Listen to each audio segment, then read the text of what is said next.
si loo dhimo tirada dadka. 15 sanaba dunida waxaa soo weeraro malaayiin bahalo ah.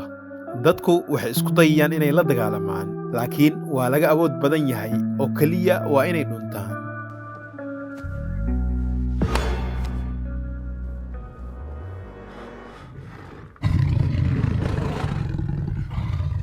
Filimka ayaa ku salaysan mustaqbal khiyaali ah, markaas oo ay dhulka hoostiisa ka soo baxayaan raxan bahalo ah, kuwaas oo dilaya malaayiin qofood, magaalooyinkana burburinaya. Dagaal dhab ah ayaa ku bilowday bahaladaas, aakhirkiina waa la dabar gooyay. Goobo ceelal horay u ahaa ayaa waxaa laga dhisay dhismayaal difaac ah, kuwaas oo loogu talagalay inay dadku ku dhuntaan hadday dhacdadan oo kale soo noqoto. 15 sano ayaa dhacdadii ka soo wareegatay. Dunida ayaa xoogaa ka soo kabatay sideedii hore. Mid ka mid ah dadka nasiibka u yeeshay inay badbaadaan ayaa waxaa ka mid ahay Laura oo ka shaqaysa iskuul. Waxay saaxiib la tahay nin la yidhaahdo Milton, kaas oo ay guur ka diiday. Tani waxaa sabab u ah ciilka ay u qabto ninkeedii hore ee Dave. Dave ma uusan la joogin Laura oo uur ayay lahayd maalintii ay musiibadu dhacaysay, oo keligeeda ayaana isbadbaadisay. Dave iyo Laura waxaa u jooga wiil 15 jir ah oo Taylor la yidhaahdo. Maalintii oo dhan wuxuu la wareegaa asxaabtiisa iyo saaxiibadiisa Maddie. Waqtigiisa firaaqada wuxuu game ku ciyaaraa kombiyuutarkiisa, waxayna noloshiisa u dhaxaysaa aabbihiisa iyo hooyadiisa, kuwaas oo isfuray markii uu dhashayba oona kala tegay. Dhan kale xaaladdu ayaa ka sii daraysay oo dayax-madoobaad ayaa la filayaa. Tani waa astaan muujinaysa suurtagalnimada duulaan ka imaada bahalada. Intaa waxaa dheer in shaqaalihii dhismayaasha difaaca ay wadeen baaritaano dheeraad ah, waxayna wararku sheegayaan in kalluunka uu dabar go'aye iyagoo bannaanka u soo daadanaya. Waxaa socday wax la mid ah wixii dhacay bilowga musiibadii hore. Dadka ayaa isu diyaarinayay inay baxsadaan, wax walbana waxay u muuqdaan sidii 15 sano ka hor oo kale. Taylor wuxuu waqtigiisa fasaxa la qaadanayay aabbihiisa. Dave waxaa soo wacay saaxiibkiisa Ted. Ted wuxuu filayaa in Britole ay noqon doonto maalinta musiibada, oo wuxuu Dave u sheegay inuu si degdeg ah qoyska u soo wado oo uuna keeno meel uu u diyaariyey inay ku dhuntaan ka hor inta aysan qoraxdu sii madoobaan. Dhan kale bahalkii ugu horreeyey ayaa ka soo muuqday dhismayaasha difaaca. Waqti xaadirkaas Laura waxay soo wacday Dave, waxayna ka dalbatay inuu Taylor keeno gurigeeda, maxaa yeelay Milton ayaa iyaga u diyaariyey howl ay galaan, oona wiilka halkaas ayuu ku badbaadi karaa. Dave wuxuu sheegay in wiilka uu aabbo u yahay oo uuna agtiisa ku nabad qabo. Taylor ayaa helay fariin oo u akhriyey, kadibna si tartiib ah ayuu uga baxay gurigiisa isagoo uu aabbihiisa taleefon ku hadlayay. Laura waxay ka walwalsaneyd in guriga Dave uusan ammaan ahayn oo uuna wiilka ayada u keeno. Dave ayaa aqbalay oo wuxuu aaday qolkii Taylor, laakiin waa uu waayay. Milton ayaa Laura u yimid oo sheegay in howlka uu ka buuxsami rabo oo ayna tahay inay soo degdegaan. Milton ayaa wacay taleefanka wiilka oo waa laga qaban waayay. Markaas Taylor ayaa xadiiqada la joogay Maddie, iyadu waxay ka walwalsaneyd waalidkeed oo ka tagay. Aad ayay u cabsanaysay, waxayna Taylor ka codsatay inuusan ka tegin. Taylor ayaa Maddie u ballan qaaday inuusan weligiis ka tegeenin. Isla markaas waxay maqleen dhawaqa shimbiro fara badan oo hal dhinac u duulaya. Dadkii xadiiqada joogay ayaa argagaxsanaa. qof kastaa wax uu ka baxayay magaalada.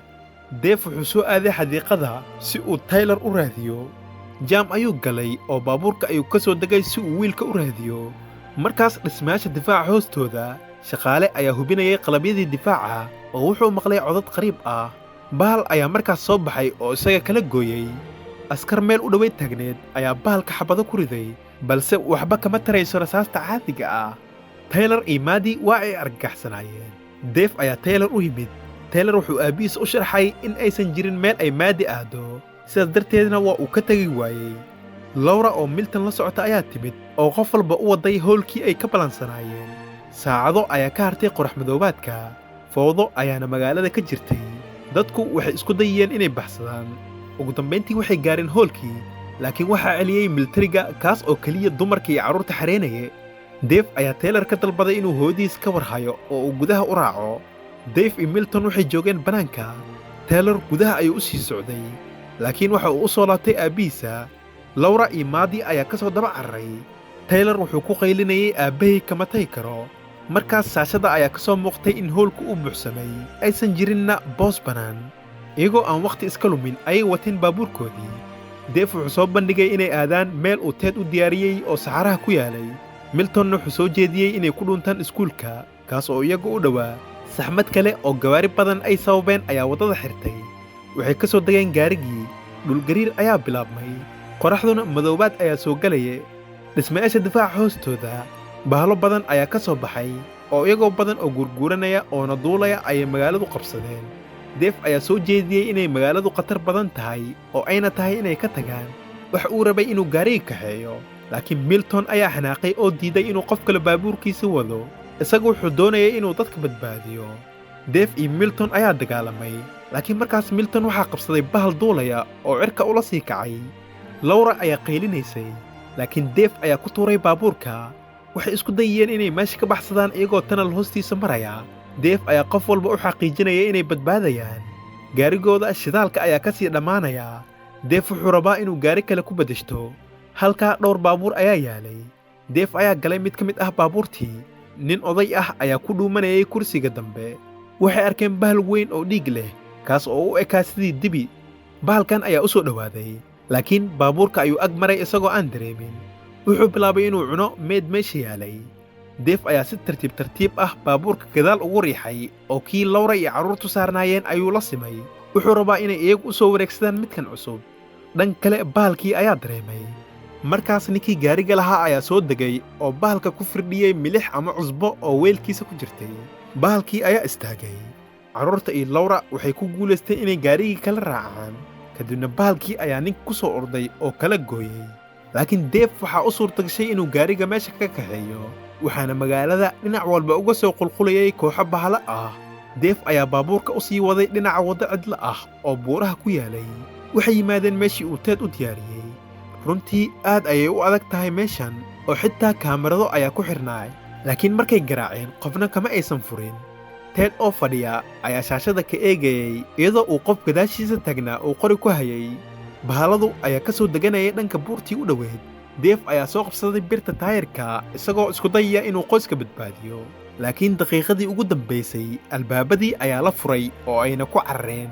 Qoyskan ayaa si farxad leh hab u siinayay Ted iyo xaaskiisa Stella.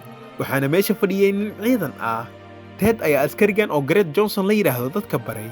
Shaashadaha kaamirada ayaa muujinayay sida ay bahaladu iskugu dayayeen inay albaabka u jebiyaan.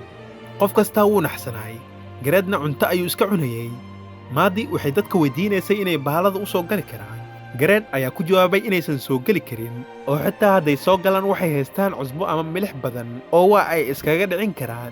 Laura ayaa weydiisay sida ay bahaladu cusbada uga cabsadaan. Wuxuu ninkan sheegay inuu musiibadii hore goobjoog u ahaa. Wuxuuna maalintaas ka shaqaynayay warshad sifaysa cusbada. Markay bahaladu meeshaas yimaadeen ayaa waxaa u suurtagashay inuu quuso bali ay cusbo ama milix ka buuxday.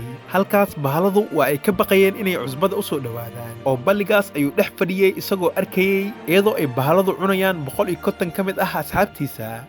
Gareth sheekadiisa ayuu ku mashquulsanaa, mana uusan dareemin Ted oo Deef ugu baaqaya inuu mindida qabsado. Deef wuu fahmay baaqa oo si tartiib ah ayuu mindida u qabsaday. Isla markaas Gareth oo sheekadiisa wataa ayaa wax u eg farabadne oo gurguurinaya oo shabaqa kore socday. Gareth wuxuu rabay inuu isagu dilo bahalkan. Ted ayaa codsaday inuu isagu dilayo, laakiin markaas Gareth ayaa qori la soo baxay isagoo arkayay mindidii Deef kuna khasbay inuu dhigo. Gareth wuxuu markaas sharxayay sidii uu halkan ku soo gaaray isagoo isku dayaya inuu badbaado. Oo Stella ayaa u ogolaatay inuu gudaha soo galo, inkastoo uu Ted diidanaa. Taylor ayaa isku tuuray Gareth isagoo isku dayaya inuu qoriga ka qaado, laakiin Gareth ayaa iska fogeeyey. Deef ayaa ka bariyey inuusan dilin. Waqti xaadirkaas bahalkii farbadnaha u ekaa ayaa Stella qorta uga dhagay. Ted oo ag taagnaa ayaa ka fujiyey oona milix ku shubay bahalka. Deef ayaa Gareth qoriga ka qabsaday oona xabad ayuu ku ag dhuftay. Gareth waa uu isdhiibay. Waxay isku dayeen inay Stella dhiigga ka joojiyaan. Markaas Deef wuxuu arkayay bahaladii oo caawinaad uga imaanaysa bahal kaloo weynin badan. Wuxuu dareemay inay khatar ku sugan yihiin oo ayna tahay inay meesha ka baxaan. Bahalkii weynaa wuxuu isku dayay inuu albaabka jibiyo. Ted ma rabo inuu baxo oo wuxuu sheegay inaysan xaaskiisu banaanka ku badbaadeenin. Laakiin Stella ayaa ka codsaday inuu dadka raaco, sababtoo ah waxaa jiray marin dhulka hoostiisa maraa kaas oo iyaga geenaya dhinaca buuraha. Gareth ayaa dadka ku qanciyey inay isagu raacaan maadaama uu wato baabuur uu shidaal ka buuxo, oo qof walbana wuxuu geenayaa dhismayaashii difaaca halkaas oo aanay bahaladu geli karin. Iyagu ma aysan aaminin isaga, laakiin wuxuu ku adkaystay inuu isku dayiyo inuu caawiyo si ay u wada badbaadaan. Waxay go'aansadeen inay halkaas aadaan oo ayna iska iloobaan wax walba oo dhex maray. Waxay isku hubeeyeen hubkii Ted gurigiisa yaalay. Bahalkii weynaa ayaa si rafaad leh albaabka u soo jibiyey, laakiin kooxdan waxay ku guulaysteen inay tunnelka ku cararaan si ay baabuurka u gaaraan. Stella waa ay sii xanuunsanaysaa.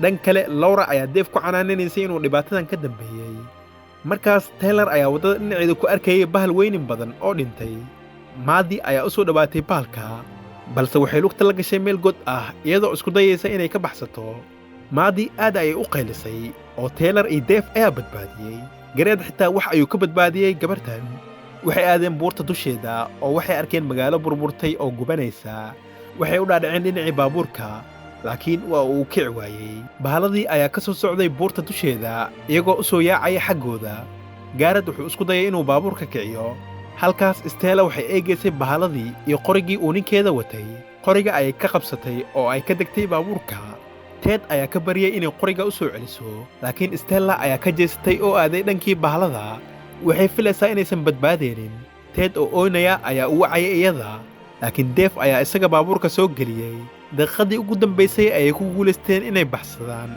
iyadoo ayna bahaladu daba yaacayeen iyagoo aamin la inay badbaadeen ayay u socdaalayeen dhankii dhismayaasha difaaca Laura oo walwalsaneed ayaa waxay gacanteeda garabka ugu haysay Dave dhismayaasha difaaca oo cidlo ah ayay yimaadeen laakiin ay albaabadu furan yihiin Gareth ayaa sheegay inay ku dhuumanayaan qaybta hoose ee dhismahan laakiin korontada ayaa coladeysneed taasoo u baahan in la hagaajiyo Gareth iyo Dave ayaa go'aansaday inay xaliyaan kooxdii kale waxay aadeen si ay u raadiyaan daawooyinka gargaarka degdega ah si ay Ted dhaawac dhabarkiisa ku yaala ay u dabiibaan Dave korontadii ayuu hagaajiyey Gareth wuxuu sheegay in dhismahan loo diyaariyey duulaankan labaad dhismaha ayaa leh tubooyin biyo cusbo leh kuwaas oo loogu talagalay in bahalada lagu shubo intay u laabanayeen kooxdii kale ayay maqleen guuxa bahalo oo waxay arkeen meyd dhiig ka da'aye 2 saacadood ayaa ka hartay dhammaadka qorax madoobaadka jira Gareth wuxuu soo bandhigay inay ku dhuntaan baqaar kiimika ah halkaas oo aan albaabadiisa la jebin karin si lama filaan ah bahal ayaa Gareth soo weeraray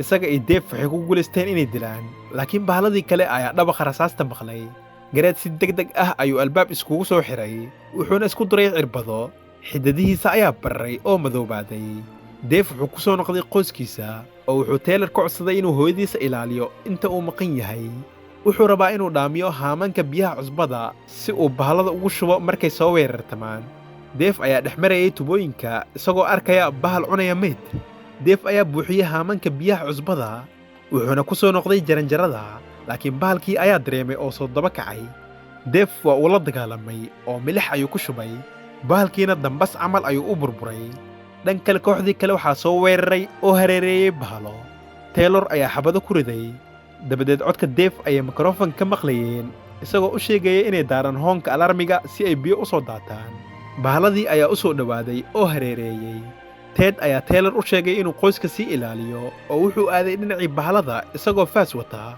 dhowr bahalo ayaa mar kaliya dhinaciisa soo aaday Taylorna gadaal ayuu xabado ka soo ridayay Ted wuxuu la dagaalamay bahaladii Taylor waxaa ka dhammaaday rasaastii wuxuu daaray hoonkii alarmiga dabka kadibna biyo milix ama cusbo leh ayaa dhinac walba ka imaaday bahaladii markay biyuhu ku daateen ayay sidii bustii oo kale u burbureen iyagoo qaylinaya iyagu waa ay badbaadeen laakiin Ted wuu dhintay qorax madoobaadkii waa uu sii dhammaanayay dhammaan bahaladiina dib ayay ugu noqonayeen meeshay ka imaadeen carruurta iyo Laura ayaa meel kale u cararayay halkaas Gareth oo qori wata ayaa ka soo horbaxay oo Taylor xabad ku dhuftay wuxuu ninkan hubaa inuusan sii noolaan doonin sidaas darteed wuxuu rabaa inay dad la sii dhintaan Laura waxay ka baryaysay inuusan wiilkeeda dilin laakiin markaas Dave ayaa yimid oo Gareth madaxa ugu dhuftay haantii dabdamiska Dave ayaa laabta geliyey Taylor iyo Laura markaas bahal weynin badan ayaa gadaal ka soo baxay oo qabsaday Gareth kaas oo isaga u dhowaa si tartiib ah ayuu isaga oo dhanna u laqay waxay u ordeen qolkii caafimaadka waxay gasac ka buuxiyeen cusbo iyo kiimiko